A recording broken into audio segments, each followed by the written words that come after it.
It's in the last 20 years,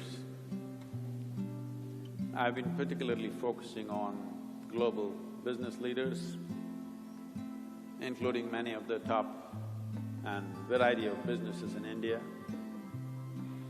Why this is because the traditional so-called spiritual always is skeptical about this.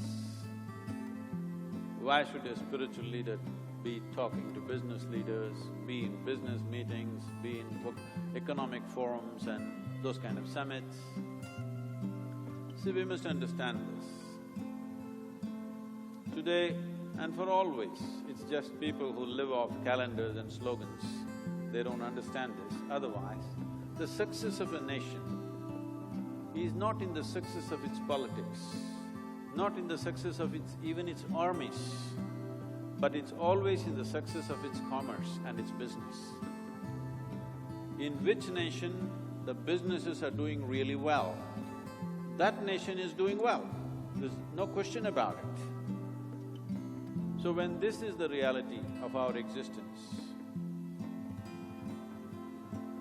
there was a time 250 years ago when everybody wanted to come to India risking their life, you know. All the European expeditions, don't think they came here because they were in love with us. Because this was the richest nation, so everybody wanted to come here. But today, if Western nations open up their visas, 70% of Indians will swim across the oceans and get there. Why? Because their businesses are successful, ours are not as successful as they should be. Essentially, it's that. So, business is not a bad word in my understanding of life. Business essentially means it's a transaction where both the parties benefit. And in my experience of life, whatever kind of transactions we have, whether they're transactions of marketplace or marriage, both the parties should benefit, otherwise it will not sustain. Yes? So, business is not a bad word at all for me. The business also had this resistance. In 2006 or 2005, don't remember the years, when I first went to World Economic Forum, people were almost resentful. What is a mystic doing in an economic forum?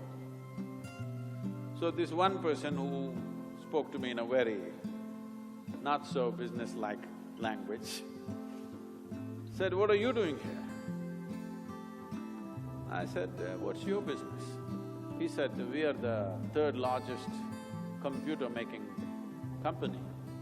Well, very proudly he said 3 months later, they were taken over by the Chinese. I said, "See, it doesn't matter whether you make computers or safety pins or spacecrafts or cars, it doesn't matter what you make. Essentially, the fundamental business is of human well-being.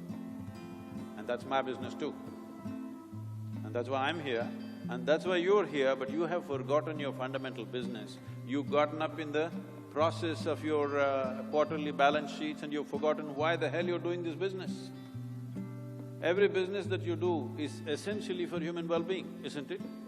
Your idea of humanity may be just you, unfortunately, or just you and your family, or just you and your community, or your idea of humanity may be the entire world. The question is only of scale of understanding. But essentially, every business that we are doing in this planet is for human well-being. So such an important business must be conducted in the right way. When I say must be conducted in the right way, essentially any activity that we do, is it inclusive or is it exclusive? That's the main question. So my effort has been to make the businesses as inclusive as possible. In that particular forum, I coined this word inclusive economics. This is bouncing all over the world, including the prime ministers have been using this word now. Inclusive economics, because economy has to be inclusive, otherwise economy or the process of economics becomes an exploitative process where the corrections will happen in brutal ways later on. Whatever you have seen in the last 2 centuries as revolutions is just actually economics becoming exclusive and corrections happening in brutal ways on the street. If you don't want that kind of corrections to happen, it is very important that you run the business in an inclusive manner. So that's been my effort, essentially. Dear friends, thanks for watching. Like, comment and share. Subscribe the channel for more videos like this. Don't forget to hit the bell icon.